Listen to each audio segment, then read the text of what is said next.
Hey there, how y'all doing today? This is Data. Not quite on trail just yet, but within a week of that. So in less than a week I will start my flip-flop version of a 2025 Appalachian Trail through hike. And this is one last little bit of a training hike through the Hannaford Woods Forest Preserve out in Sugar Grove, Illinois. I'm carrying only about a 10-pound day pack today, but it's something. And I'm trying to get 5 or 6 miles in today. But while I'm at it, I also wanted to share a couple of stories. This part of this video was inspired by some other YouTubers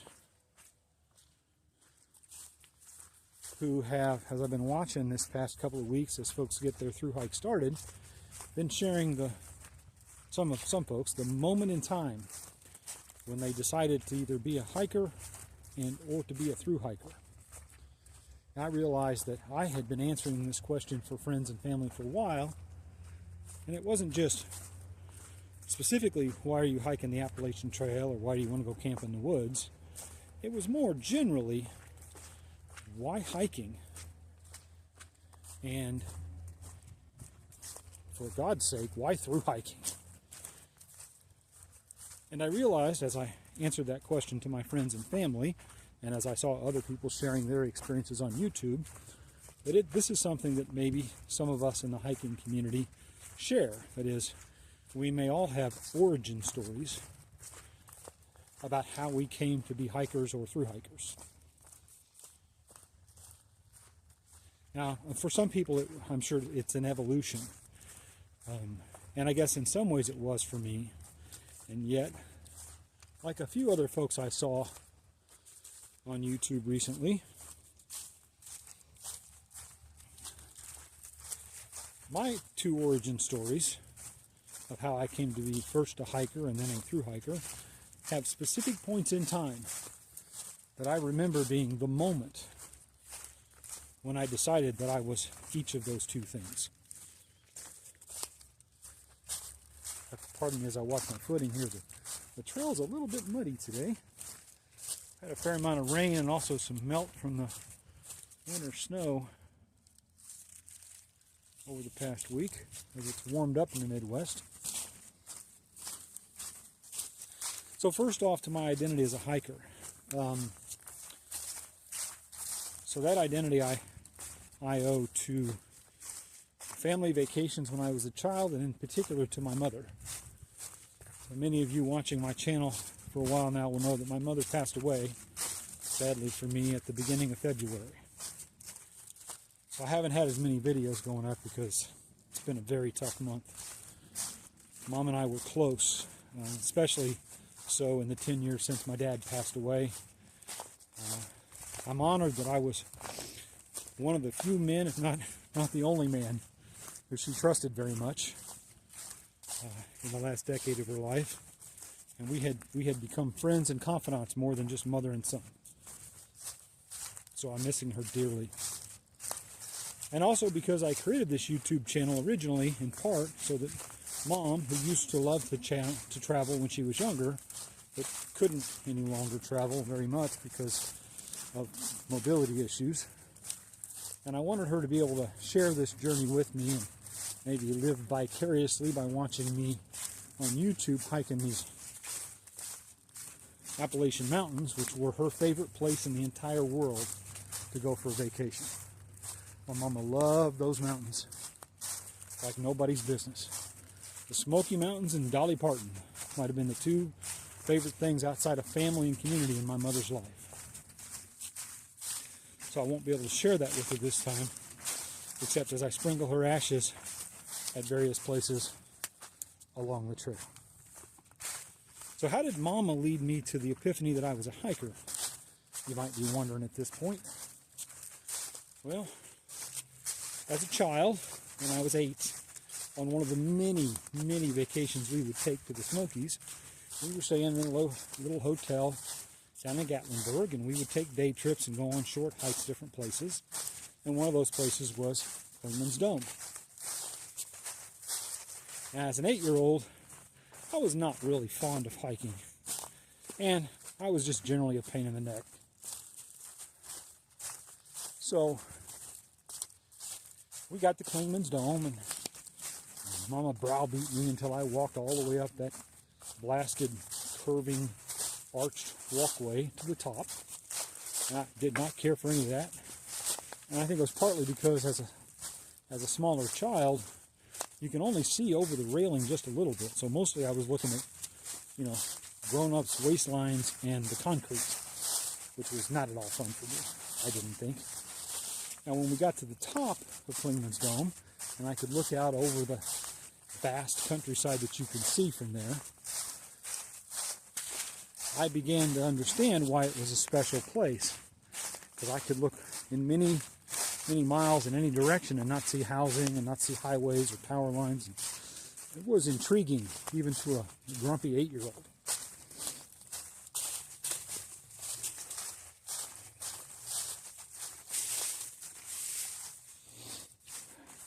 So as we came down off Clingman's Dome, we got to the bottom of the ramp. Many of you will know there's a sign there that says, a little wooden sign, says the Appalachian Trail. And there's an arrow pointing one direction that says Maine and has a distance figure on it, a mileage. And then there's another one, arrow pointing the other direction, says Georgia, pointing the other way with a different mileage on it. And I said to Mama, let's go. Can we go hike that? That looks fun. And Mama shook her head, since I'd been such a pain in the neck all day about just hiking up Clingman's Dome, and said, no, child, we cannot hike that. We have things to do in Gatlinburg and other things to see still, and we've already taken our pictures up at Clingman's Dome, so I got some souvenir shopping to do and other things, so let's get back in the car and head back into town.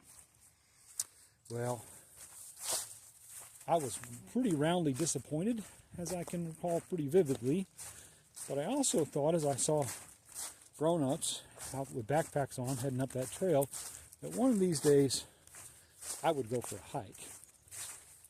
I didn't care so much for the car vacation kind of thing and taking pictures that my mama was so fond of, but the idea of going for hikes in the woods, that intrigued me. And at that moment, yours truly became a hiker. Little did I know what all that would mean for my future.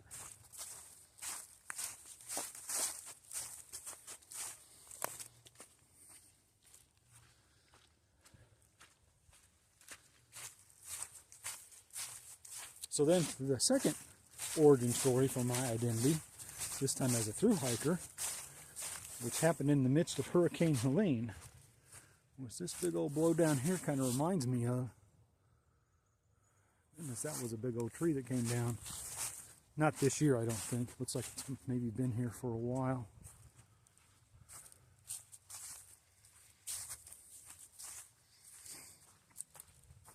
So, last year, I section hiked Georgia on the AT, and then I went back and tried to section hike from the Georgia-North Carolina border up through the Smokies, only to get blown off trail by Hurricane Helene.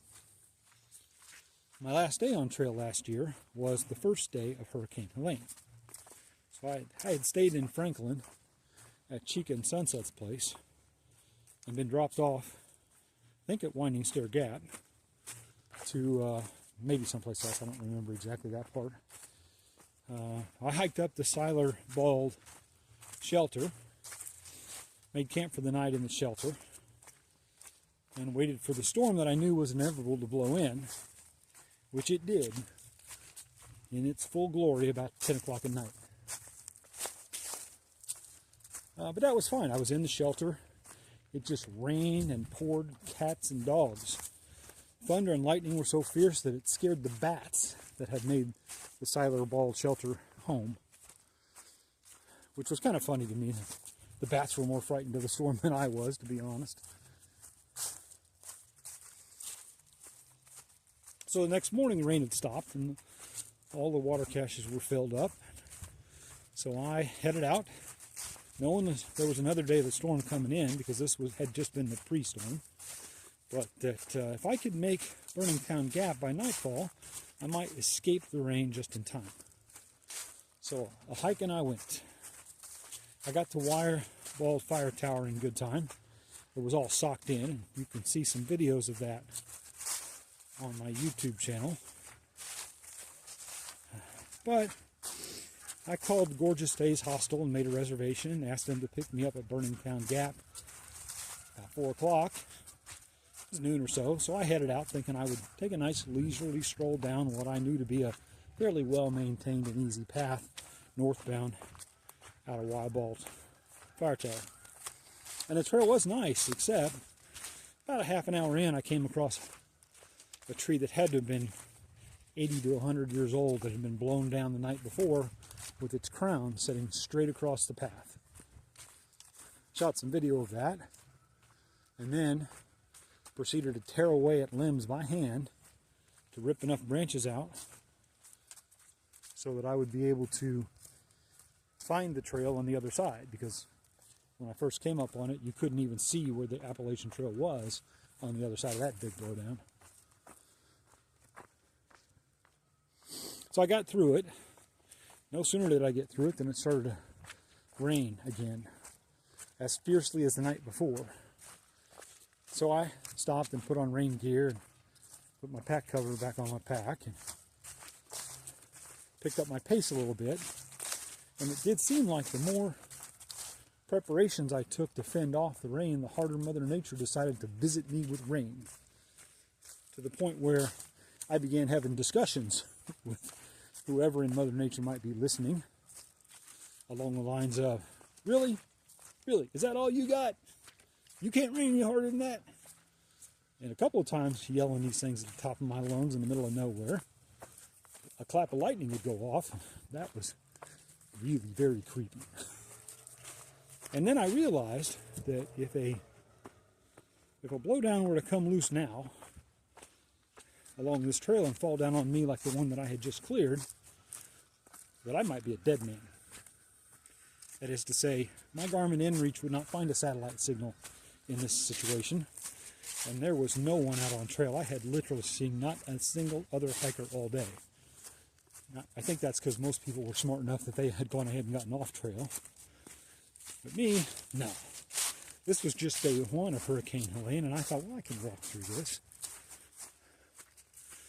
But as the storm intensified and the trees were being blown 45 degrees sideways, and the trail went from being puddles to a stream to a small river, I decided it was time to pick up the pace.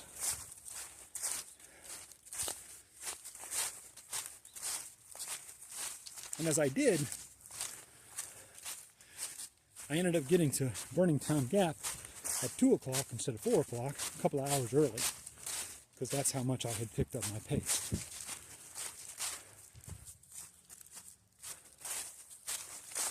So I called my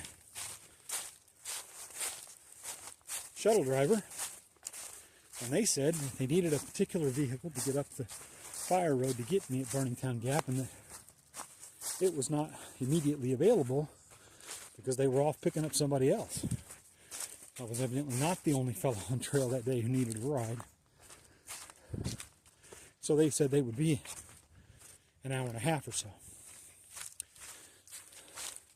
That's when the hypothermia set in for me.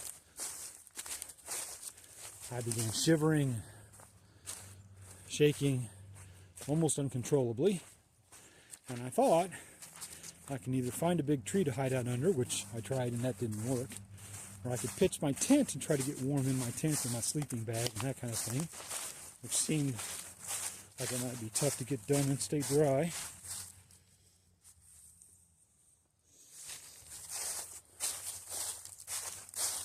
Or I'm a hiker, so I could just hike down the fire road. It was downhill after all, and I knew that getting moving would help the hypothermia.